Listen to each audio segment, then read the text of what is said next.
Welcome back to Friends in Austin. Today I have Adam Boyd on the podcast. He's a partner at Dare Capital. Welcome to the podcast, Adam. Thanks for coming in. Hey, Justin. Thanks for having me. It's good to be here. Yeah, and Lucas introed us, and I appreciate that. Thanks, Lucas, if you're watching this.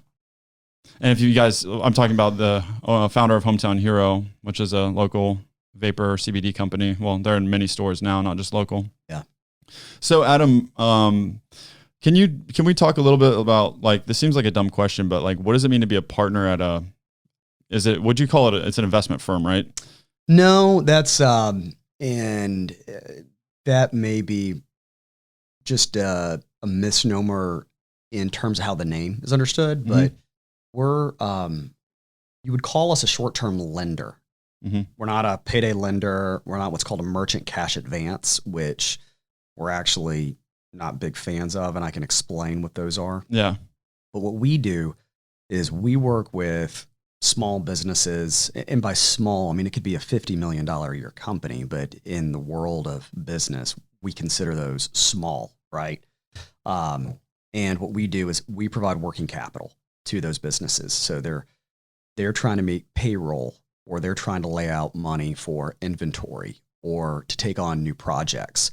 And they are waiting to get paid from their customers because they've effectively extended customers credit. Whenever you give people terms, you're extending them credit. And so what we do is we close that gap for them. And so that's what we do in terms of we're financing them, but we're allowing them to keep the equity. Okay. And so in our partnership, it's a different model, and I can talk about other types of partnerships, but the way ours works is through Dare Capital.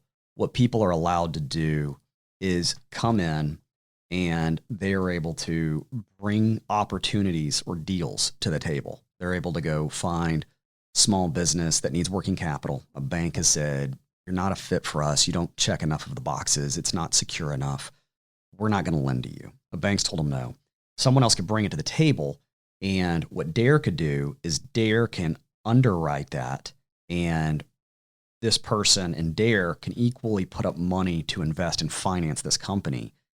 And that person who's come to the table can partner, and they can actually own that asset. They can own that revenue stream. So Dare and the other partner would actually partner. It sounds very You're redundant. buying some of this company, right? No. What? Think about it like this. How do car dealerships make their money now? They make no money on the cars. Just the loans? Well, they make it on the paper, right? So if you ever go buy a car, whenever you do that, I don't know how I don't know if they go to dealerships anymore. I see them still there, but you see all these like True Car and whatnot. So cars come to you in the mail from Amazon, I guess. But dealerships aren't really making much money on the cars. They're making it on service. They're making it on warranties. They're making it on the financing and then any add-ons. So actually, the last time that we bought a car, we bought it cash, and they were just scrambling to find some way to pull some margin out of the deal. And so they ended up basically giving us a warranty for a third of whatever they started out with. So I say all that to say that the way we make money, we don't actually buy a piece of the company. The asset is the cash flow stream. And so you hear the word asset thrown around a lot, but you come to me as a business, not that you guys aren't kind of the industries we work in, but you would come to me and you'd say, hey, look, my customers are paying me in 60 days. I got to make payroll. I got to keep these things going. And so what you're going to do is you're going to turn your receivables into cash. And so the way someone owns that asset, they own the receivable and the cash flow stream for however long you're on the deal. Whenever you get off, you still own all the equity in the company, right? And then hopefully you've gotten back to a bank at a much lower cost of capital. So that's what that means. Now I've been in businesses where partner was sort of a nominal title to make you feel good. And I've been in situations where it truly meant a pro rata share of the profits. In this case, we actually enable people to partner up and own the asset and participate in the cash flow. Mm-hmm. Does that make sense? Yeah, it does make sense. I'm usually a lot better with like a whiteboard so I can draw things. That may be more for me than for anybody else, but fine, if I can draw it and see it, I can understand it. Yeah. So it's fun because we get to see a lot of companies, especially during COVID right now, that they're seeing their payment terms get stretched, and they're coming up and they're saying, hey, I'm a really healthy business.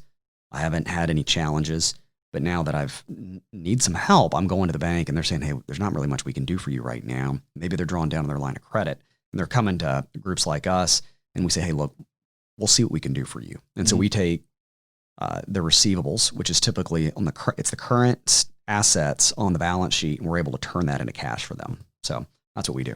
So I didn't think about that. Like that kind of investing, you call it investing, right? Yeah, I mean, we call it financing, but we have partners who have put money with us, and we got to get them a yield. Mm-hmm. So we're investing their money in these deals, right? So I would basically take Bob's money, I'm going to invest it in financing you. We get a return on that, and we pay Bob his return, whatever he's agreed upon for that. Where do you find Bob? I mean, who are these people that are like, hey?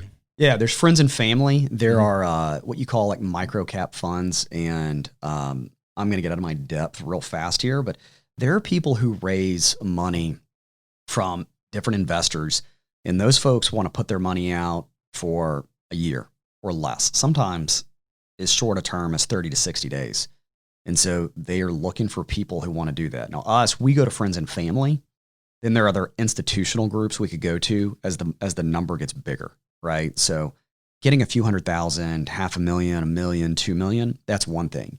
If you need to start getting 5, 10 million, you're probably starting to look for other groups who kind of put that money together for you. And so these people are doing this obviously because they want to make money. Does it help with their taxes as well? No. I mean, it's going to be, in this case, it's going to be capital gains. So, okay. Yeah. So that's, yeah. So how long have you been at Dare? So this is an interesting story. So we kicked off officially late last year. So two principals, Deborah and Cole, had both sold their firms and were working for the man who had acquired them. And both of them looked up. They'd known each other for 25 years, and they'd said, hey, I can't do this. I can't work for somebody else. They both worked for good institutions, but they just wanted to do their own thing. And I'd been talking to Cole because he had been a client of mine for 7 years. I actually met him through a cold call in 2008. I cold called him. He laughed, said that's the best cold call I've ever had. 2010, we started working together, worked for 7 years in his last company, Far West Capital, and we just stayed connected. And I went and worked for another company running sales and marketing, and we got back together and started talking about what I'm trying to do, what he's trying to do. He said, hey, I'm going to start Dare. And so they started having conversations in September of last year. They funded their first deal in November. So I came over with my partner, a guy named Casey Conlon. We came over at the end of March, early April. And so we've been all in since then. So picking a pandemic on when the economy's falling apart, I'm not necessarily going to recommend if you're looking to get into a brand new industry lending money, but it's worked well, right? But I forgot I was going to ask you, like, that seems like it might be good for your business because you said that you want to help people that maybe they have a solid business, but they just need some money right now to hold them over. I mean, there's a lot of businesses like that right now. So have you guys been doing a lot of deals, or are you being cautious about that?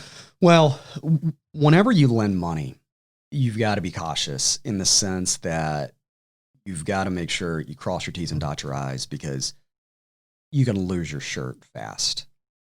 I'm a fan of the philosophy of Warren Buffett, and I'm going to kind of meander here, but one of the things that's worked so well for Buffett, the way he and his investors have done so well, he's not had years of losses. I haven't followed him this year, but he just continues to get the same kind of compound return. And so that money never drops and he never has to make it up. So when we lend money, we've got to make sure that we can't really lose. And people bag on bankers because bankers, they feel like, well, hey, they should be lending. Well, I mean, they got to make sure they don't lose money too. So we can do a different type of deal that they can't do, but it's one we know. So PPP, my Cole Harmonson, our CEO, my partner, he jokes, he says, PPP giveth and PPP taketh away. Mm-hmm. So what ended up happening, it's good for these businesses. They got an infusion of capital, and it'll probably end up being just an equity infusion. I don't know what PPP is. It's the Paycheck Protection Program. So the government, everything's starting to get shut down in March, and then in typical government fashion, they're scrambling, trying to get something out. What happened was the government provided these loans to businesses, and they kind of rushed it. It was a bit of a mess, and bankers for about 4 weeks were working 16 hours a day, 7 days a week. And that's not normal. But what was happening is their customers were coming to them saying, "Hey, can I get a PPP loan?" Because their business had been shut down. The cash just stopped. So some of these businesses, in effect, they were getting 2.5 months of payroll. They were getting just infused into them. But they have to keep the people employed, right? Yeah. And all the things changed and the rules changed. So I wasn't like in the weeds on that. But yes, you did have to keep those people employed. Some businesses got it that didn't need it. Now, in fairness to them, they felt like, hey, if my competitor gets this money and I don't, I'm at a disadvantage. So I got to go do it. Well, what happened for a business like us is it slowed things down because people that we might have been talking to were like, well, I've got a stopgap. I've got government financing now, so I don't need you. Right, yeah. And really that's what they should do, right? Because it's a lower cost of fund. So it slowed down for us, but because we do a lot of work with commercial subcontractors, we've stayed steady in terms of that. And now things are starting to pick up as more things are starting to kind of open up. We're starting to see more deal flows coming our way, and we're able to help more folks. So I do liken it to this. Do you remember Rocky III when he's training with Apollo to beat Clubber Lang? And he gets him, he's having him run in the sand. It's sort of like that, right? If you can make it through a situation like this, it's like running in the sand because you get so used to, well, if you can make it now when it's hard, in good times, you're like, well, okay, I can handle it. Yeah, should be easy enough by then. Yeah, absolutely. So that's a little bit about us, and I'm happy to talk about any of this stuff that you want. Okay, yeah. So I kind of want to just reiterate a little bit.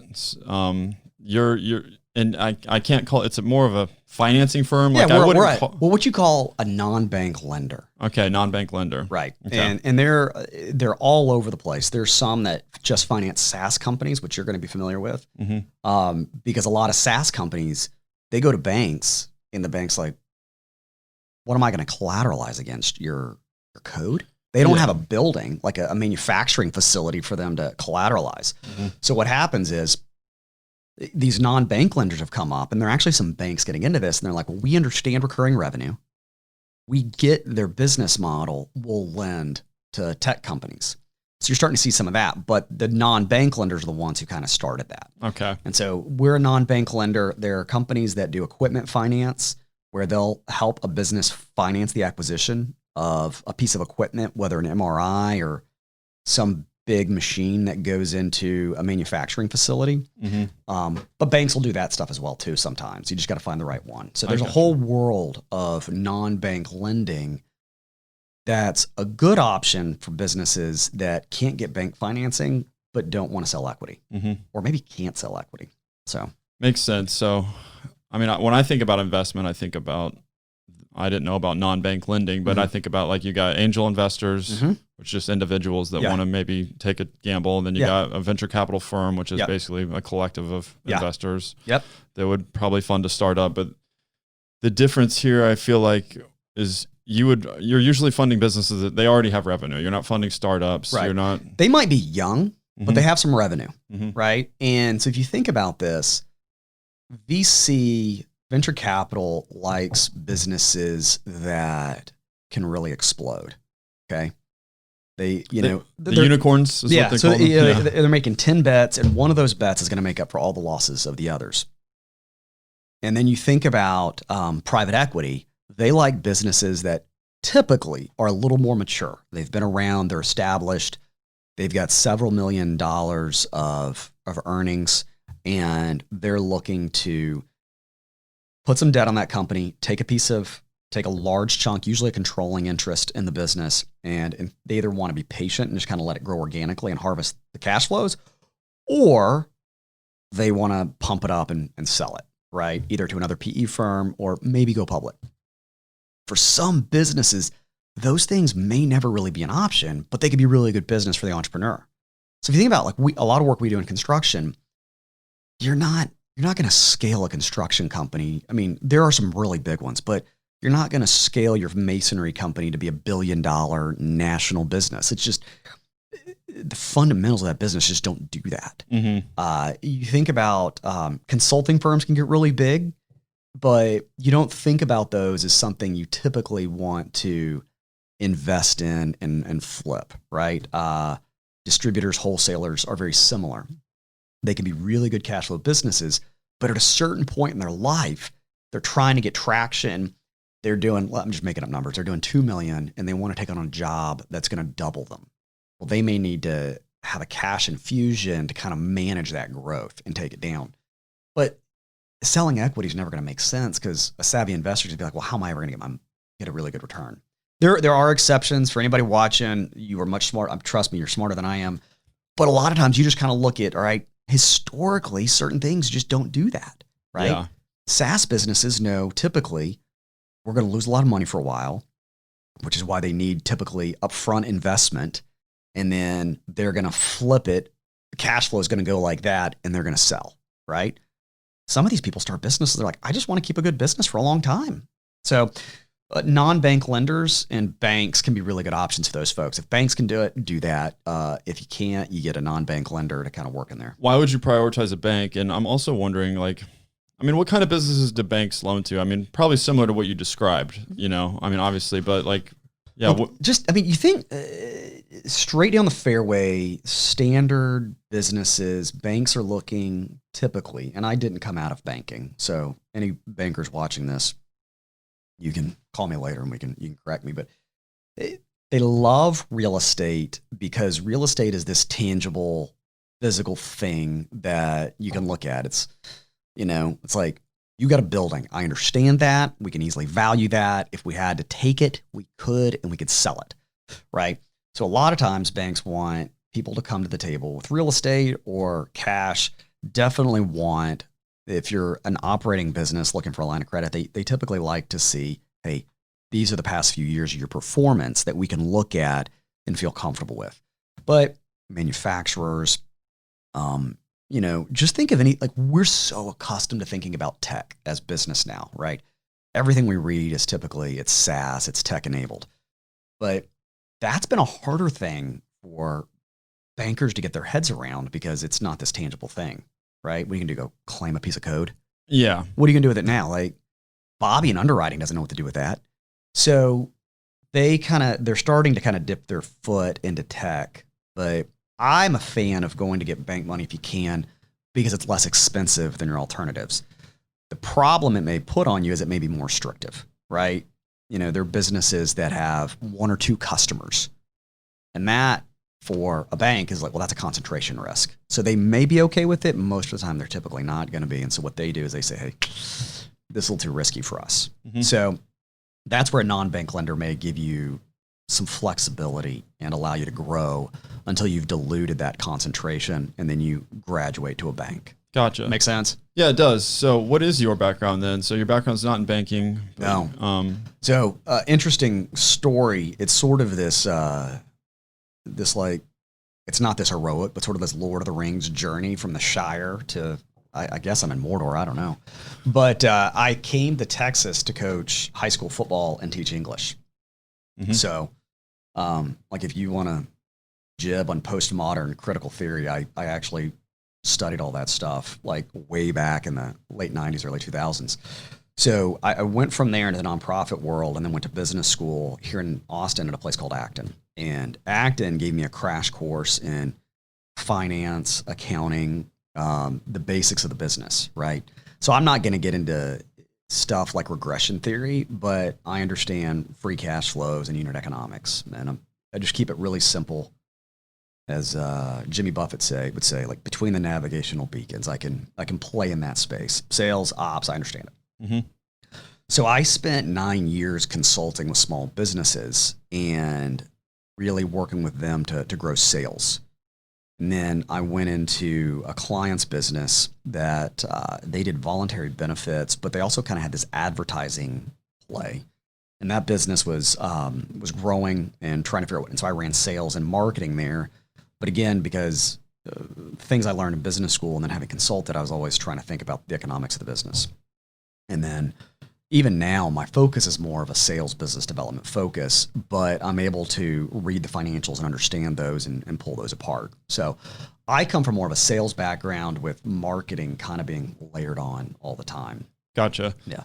So with Dare, do you do any kind of consulting with the companies that you're helping to get financed, or is it pretty hands off? I mean, we will make recommendations on, hey, these are people we want around you, or we'd recommend you get, because sometimes you're dealing with an entrepreneur. Have you ever read Gerber's book, The E-Myth? I read it when I was probably 20. I told it like there's like the E-Myth Revisited, all those books. Yeah. And basically what he says is you get this person who's good at making a pie, and they decide, I'm going to make a pie making business, right? Well, what happens is they're really good at this thing, but there are these other skill sets that they're missing. So a lot of times entrepreneurs are great at certain things, and they need to surround themselves to kind of fill in the gaps. So we'll recommend CPAs that can really help them get the books clean. We'll recommend bookkeepers that will help them keep the books clean. We'll recommend outsourced controllers who can kind of really step in and play a critical role of helping them manage the finances, make sure people are being paid on time, kind of watching their payables, watching their receivables. And, you know, if someone comes to us, we'll say, hey, look, here are our recommendations on marketing, sales, other skill sets, right? We know a lot of turnaround professionals who kind of get in and restructure things. We actually have a contact who actually helps people restructure their balance sheet if they've got an inordinate amount of debt and they're just not going to be able to pay it off, right? They're kind of looking at bankruptcy or restructuring. Mm-hmm. And so we send folks to that guy because he does what he calls balance sheet surgery. So kind of catchy. Balance sheet surgery. Yeah. So we really want to see entrepreneurs succeed. And so if there's someone we can point them to, we really want to do that. And everybody wins in that case. Yeah, for sure. They get business out of it, and also it could really help impact their business. Well, and it's why you kind of got to be careful about consultants who really knows what they're doing, because to someone skilled with a hammer, everything looks like a nail. And you find people who are like, well, I'm a marketing expert. Well, you might be an email expert, but what they need is channel development, right? So you just got to find the right person, put them in there. Makes sense. Yeah. So I wanted to ask you, you said you've been in Austin for 17 years, right? Mm-hmm. I had a little detour on the East Coast, but yeah, I've been here since 2003. And I remember coming off of Mopac in 2003 and going downtown on Fifth. Whole Foods wasn't there. There were a lot of warehouses. I mean, it's such a different scene now. I mean, everything's changed so much. I mean, even in the last 10 years, things have changed dramatically. It's just crazy. So what brought you here? So interesting story. When I was 14, I read a book called Friday Night Lights, and you may have seen the show, you may have seen the movie. I think the movie was like 02, 03, 04. I've seen the movie, for sure. Then they did the some show. of the show. I've seen all the show. Yeah, I'm a big fan of the show. I heard the show is awesome. Everyone was talking about it. Yeah. Music was great. I thought they cast it really well. The writing was really good. Critics loved it, but it just couldn't kind of get traction. But I came here because I had a high school football coach who made a big impact in my life. We actually named my firstborn after him. Mm-hmm. And I really wanted to coach high school football in Texas. I didn't realize that Friday Night Lights was this cautionary tale. I just was like, oh, this is phenomenal. Like 20,000 fans at a game. And so I came here, and I had been looking for jobs in Houston, Dallas, and San Antonio, because in my extensive research, which was talking to like two people, they said, well, Austin's kind of expensive. This is 2003, right? You were looking at Silicon Valley and you're like, oh, your Austin's really inexpensive relative. And it is. But I didn't even look for a job in Austin. I looked at all these private schools in Dallas, Houston, and San Antonio because I didn't have a license, right? I'd come from a liberal arts school and focused on literature. And put my name on a job board. I said I can coach defensive backs and I can teach English. And I get a call one Sunday from a guy who'd taken over at a high school here in Austin. And a week later, I fly down to meet him. And that's how I ended up here. I mean, that's literally what it was. I did that for a year. I've never worked as hard as I did in that year. I mean, it was 100 hours a week in the season. And in our off season, we worked 70 hours a week, and we got one week off in the summer. Wow, man. It was a grind, but it was great. It was a lot of fun. So, I mean, when we get really rich, I may go back and teach one day, because it was just a ton of fun. It was so much fun. I can't recommend it enough. Mm-hmm. You got to like kids though. So that's how I got here. Yeah. You like kids though, don't you? Yeah. I mean, I coached high school football again. I had the opportunity to go back, and I did it for 8 years on a volunteer basis while I was consulting. Mm-hmm. Man, and it's fun. And they don't put up with BS. There's no posturing in front of them. It's great. I mean, I try to have some of these practices that kind of keep me somewhat grounded, and being around teenagers, it can do that for you. Because if they get to know you, they will keep you humble really fast. That's cool. Yeah. That's a lot different from what you're doing now. It's interesting. Yeah. Well, part of it was I had my own kids, and when you coach, if you're really going to do it in a game like football, and I can't speak for other things because I've kind of coached soccer, but I was 22 but I wasn't watching as much film. When I coached high school football, I would it was 40 hours a week as a volunteer on top of my 40-hour a week job. And I had kids, and I'd be around on Saturday, Sunday, but I watched film all day Saturday, and then I watched film Sunday morning, and then I would go and meet with the coaches to put a game plan together for the week. And so I'm looking up, and I'm just like, I kind of need to see my kids grow up, right? So we've had more kids since then. So I try to do things where I can kind of cap my time so the rest of it can go to being with family. Yeah, so, that makes sense. Yeah. Well, I appreciate you coming in. Absolutely. No, great. Well, this is a lot of fun, and it's, I'm not going to be gone until 10 o'clock tonight and come in frustrated because we can't stop the way this team runs power. So it's a little different. So I was going to ask you already touched on it a little bit about like how you go about learning to coach football. You watch a lot of film. What else do you do? So, I'm going to just devastate this like metaphor. It's similar to anything else, right?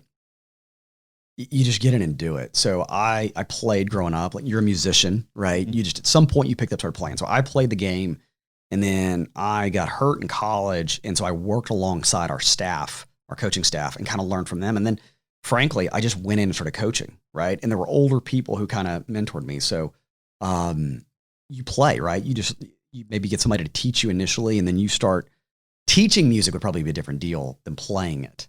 Right? So you kind of learn a lot of these things by doing them. And I'll tell you, one of the funniest things was I would coach with guys who've been coached for 10, 15 years, and they'd look at me and they'd say, you're just always learning. And one of the things that I remember, Roy Hudson, he was at Lake Travis with me, said, he's like, man, I look up at things I did last year and think, what on earth was I thinking trying to teach it that way? But I feel like that's the best way, unless you're dealing with a lot of other people's money, for you to learn how to do something, is just get in and do it. Cooking, food, music. So agreed. Same thing with programming. If you want to learn some new tool or whatever, you just have to get in and try to start implementing it on something. Yeah. Absolutely. Absolutely. Is that how you learned? Yeah, I learned. I was self-taught. I eventually went to a code school, but I was already working full-time as a programmer. I just kind of wanted to check it out. That's fascinating. Yeah, and then I just really liked it a lot, and still do. So just spending a lot of time doing it. Yeah. But the code school I went to was really fun. It was in Chicago. It was one of the first code schools before they got like really hot, and then they started popping up everywhere. It was called Code Academy. Starter League is what it got name changed to when Basecamp bought it. 37 Signals bought it. 37 Signals bought a coding school? Yeah. Well, like, I don't know if they bought it outright, but like they became partners. Like, pretty sure they bought it. Yeah. Maybe they bought some of it. Okay. Yeah. And I don't know if it's still going on in Chicago. It may be, because 37 Signals is out of Chicago. Yeah. They've got a fascinating business, by the way. They do. I'm not like I'm not an expert on them, but the fact that it's like a small shop, they do some fascinating things. They create a product, find a way to monetize it, work on their projects. For sure. They seem really cool people. And I like that they put a lot of books out. They talk about working remotely and managing a remote team, work-life balance. They treat their employees well. They don't need a lot of employees to serve over millions of customers. It's fascinating. They just launched hey.com, which is a new email service. Have you heard of it? No. Basically, it's like, keeps Google from reading all my email and marketing to me based on that? It's just supposed to be a better email experience. And also, like, people can't just email you. Like, you'll get an email, then, like, if you emailed me for the first time and say, hey, Adam Boyd sent you an email, would you like to approve him to continue sending you emails? So it just, right off the bat, you filter all the garbage. So all the people using Marketo and Eloqua, all the marketing services are going to hate this, because it's just, you really, yeah, I can see what they're doing. That makes sense. Yeah, just because like email hasn't really changed in a long time. I mean, since Gmail came out, it's been the same thing. I'm meeting more and more folks who are going to start mail. What are some of the other ones that they're just kind of locking down their email? They're getting away from the Gmails and the whatnots of the world. Yeah. So I think it'll be nice. Email's a pain. Yeah, we get too much of it. I try to, that's why I've got a flip phone, man. I want to reduce my interaction. It's like most of it's just noise and you're trying to find some signal in there, and it's just better to kind of cut some of that off. For sure. Then you can spend more time with your kids. Or, doing something thoughtful. Did you ever read, it's a great book you might dig, Deep Work by Cal Newport? I've heard of it, but I haven't read it. Look, I mean, this doesn't equate to reading the book, but basically the guy, he talks about Carl Jung, when he wanted to challenge Freud's theories, and the way he would do it, he would go work in the woods. He had this cabin and he would work for weeks at a time. And he talks about people, when they produce something really creative, they're long periods of uninterrupted work. And we're in a world where you've either got Slack or you got Teams. You've got iMessage on your phone and your computer. You're getting texted, you're getting called, you're getting emails. And we constantly have these interruptions. I mean, I've got that little LinkedIn plugin on Chrome, and it just lets you know that somebody's said or done something or interacted with you or sent you a message. And so you're constantly distracted. And so Cal Newport talks about, here's how we carve that away. And it's, look, I want to spend a ton of time with my wife and kids because, like my kids are going to grow up and be gone. But I also want to do good work and just not be interrupted by things that, frankly, are time wasters. So, yeah. Agreed. And also get to do stuff like this. Yeah. Absolutely. So you came to Austin to coach. You Yeah. transitioned into what you're doing now. Yeah. What do you like about Austin? I mean, once you moved here, you just really wanted to coach football in Texas? And this Well, I did that. This is where I ended up. Mm-hmm. But it was funny. I remember getting off the plane in 2003 when I came to interview, and I thought, and I've always had this sense when I've been here, it's like, it feels like you're on vacation when you're here, even when you're working. You know what I'm talking about? Yeah. So, and I've told people that I'm really bad to ask this question of now because my life is so just focused. I work, I come home, play with my kids, cook, clean up dinner, put them to bed. But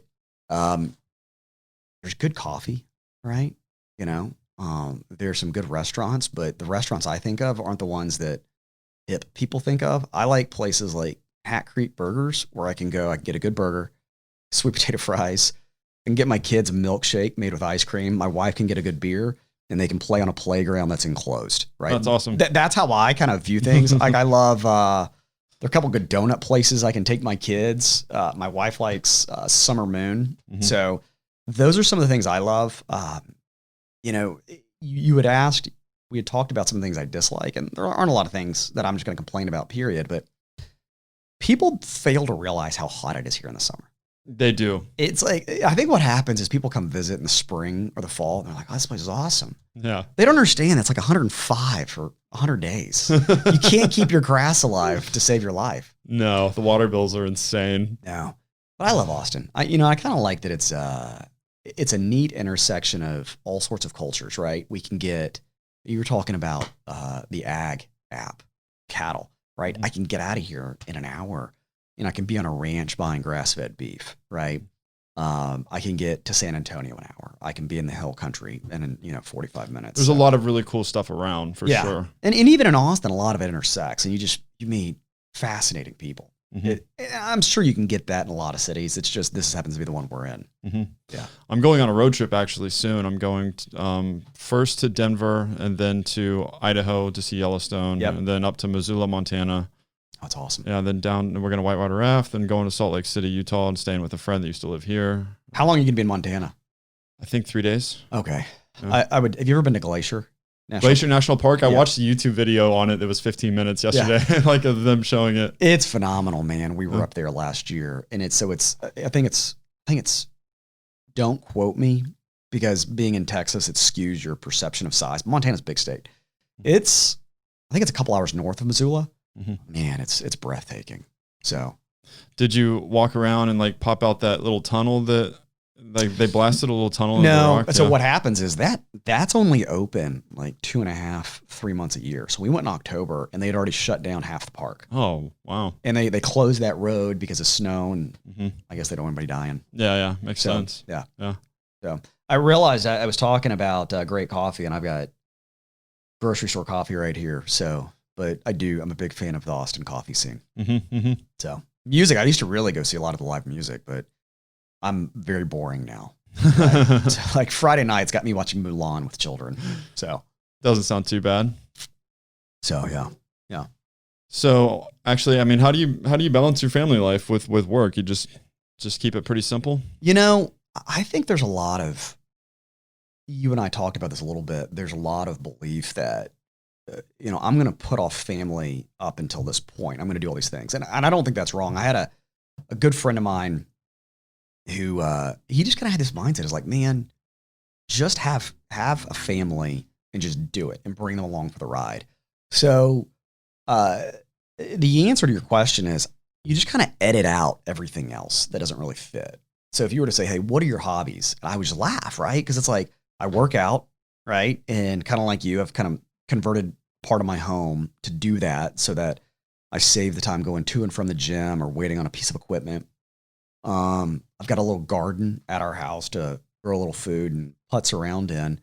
But man, it's like, there aren't really hobbies, right? It's like, there's a lot of time playing cars on the floor or building Legos or going on walks with them. Because a lot of times, the business is going to take up a set amount of time. I got this window with my kids, right? My oldest is 9. He'll be out of the house in 9 years. And it goes fast, right? Somebody explained time with family is like a roll of toilet paper. It seems like you got forever at the beginning. And then as you get toward the end, it's like just goes so fast. So there aren't a lot of hobbies, and it's just I try to be disciplined. I'd love to read more, but if I got to choose between working and my time with my family and reading everything I want, it's reading kind of gets a backseat. Makes sense. Yeah. So that makes sense. I mean, once you start that family, you just really got to start cutting other things out. You don't really have much other choice. I mean, I get you don't necessarily have to, but it just kind of depends on what you want, that relationship to be like. So I got some pretty cool kids, and I talked about coaching. Man, kids will keep you humble, and they'll teach you a ton. They taught me a lot about management when I was leading a team. I was like, man, just the need to communicate and articulate expectations with children. It's like, oh gosh, it was so eye-opening, right? Like my wife and I were like, she shouldn't have done that. Oh, probably never told her, right? We just expected her to know. So yeah, it's good. Cool. So what tips would you give someone I want to ask you what tips you would give someone that wanted to get into finance? Yeah. Or also then I want to ask tips you would give someone trying to, get financing as an entrepreneur. Yeah. These are good questions. If somebody wants to be in the world of finance, it's so broad, right? One, probably, I guess it depends on where they are in their career. And I think there are a lot of people who rush to private equity, right? They want to be in private equity. And I'm not an expert on that space, but it appears to be crowded. Our space. Why is it that people want to rush into it? Well, I think people see how much money can be made in private equity. I think they don't see how hard private equity investors work. What all falls under the umbrella of private equity?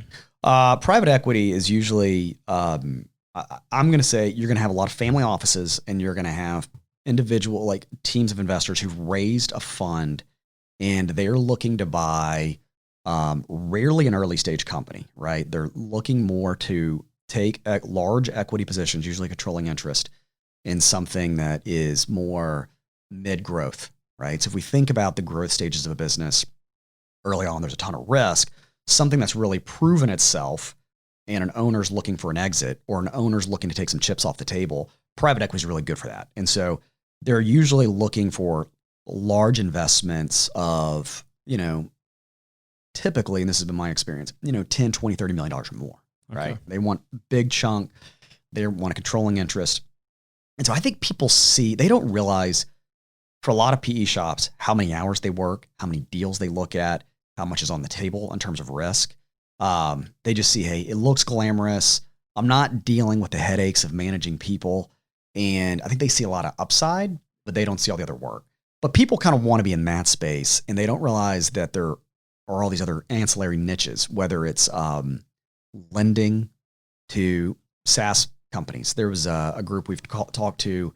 There are two that I know really do a lot of work in software companies, lending to software companies. One's called SG Credit, and another one is called Bigfoot Capital. And they've really kind of honed in that we're going to lend to that, and they can make really good money. The traditional path in a lot of finance and people who want to get into that space is they start out on the credit side and they go up into the sales side afterward. What does the credit side mean? It's understanding. It's understanding how to underwrite a deal and make the math work. Okay. Right. And assess risk. I don't know that that's right or wrong, but I think there's another way. If someone has a basic understanding of finance, they can kind of get into it from the sales side, because that's just as hard. People think, well, there are a lot of great deals out there, but it takes a lot of work to find them, right? Private equity shops they're networking all the time. Lenders are always networking because they're always looking for deals. And I think there's a way to come at it from the sales side if you've got someone who can kind of work with you to understand the credit side, the other side of the house, right? Mm-hmm. So I would encourage people, hey, one, kind of figure out where you want to play, what you would want to invest in, where you'd want to kind of specialize. There's a group called Permanent Equity, and I think these guys are fascinating. They're in the Midwest, I think Missouri, and we had a call with these guys recently. They invest essentially for 50 years in businesses. They're basically saying, hey, we're here. We're not going anywhere. And they like really boring, unsexy businesses. And so it's just a different model, right? And a lot of people have a hard time getting their head around that. But these guys have said, hey, we've just got a different way of doing things. And so I think for people looking at it, it's okay, why do I want to get into it? And then where do I want to play? If you want to lend to tech, lend to tech. I mean, I'm in this space because I don't follow my own advice and I wanted to work with a certain group of people. And I'm largely industry agnostic on things. So a lot of things are good. A guy named Jeff Carpenter here in Austin gave me some advice at one point. He said, I wanted to work for Nike. He said, I had an internship there. And he said, man, I just realized at the end of the day, it's selling stuff and making sure you deliver the product, right? It's all the same. He had a couple good exits here in Austin, some software companies. Great guy. You really should have that guy on. So entertaining. Look it up. I'll reach out to him. He got onto the Howard Stern show one time. He was great. Oh, really? Yeah, he's awesome. He's such a good dude. He's making movies now. Wow. Yeah, I'll try and get you connected with Jeff. And so for me, it was, do I get to work with the people I want to work with? And then do we get to do things where we feel like we can be really good at and have fun doing them? So I don't follow my own advice. So what about entrepreneurs looking for investment? Yeah, I think my biggest piece of advice is understand what you're going to need. Like, run scenarios long before you need the money, right? Look at a year, 2, 3 years ahead of time.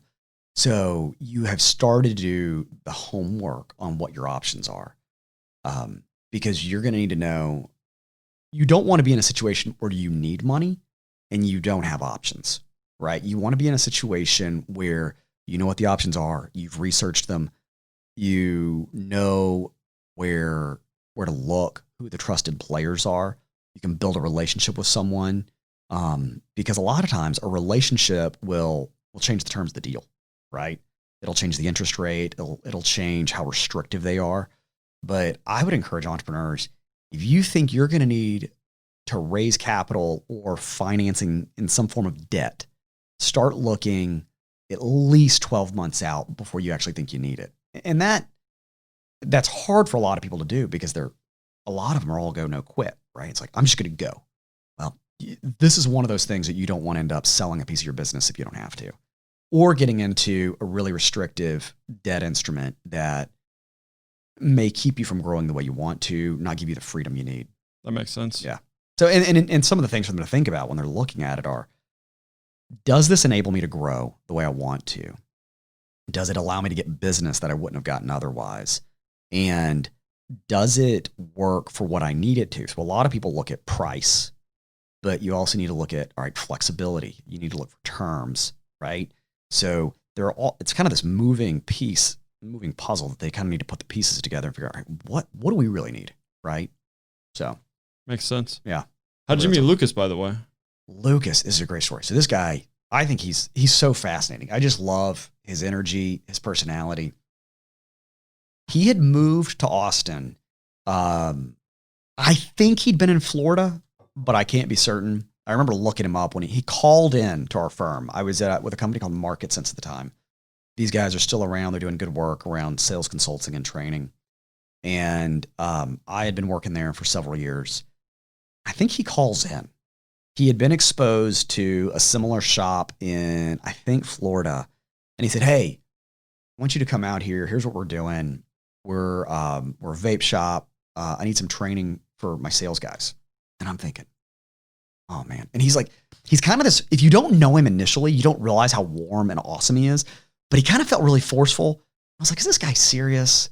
And, we're up north of the Arboretum at the time, kind of like 620 area, if you know where that is. I know where it is, yeah. And he's like, yeah, I want you to come out here to me in Dripping Springs. And I'm like, oh, I got to drive that far, right? It's terrible for a sales guy to say that, but I'm like, is this guy really? And we ended up working together for a couple of years, and we've just stayed in touch. But I went in there, and I'm thinking, you just have your preconceived notions about certain industries. Mm-hmm. And like, I've never vaped. Like he talked about last time, like I did hookah a couple times in the past when I was in DC, and I spent a little time in the Middle East and I did some there.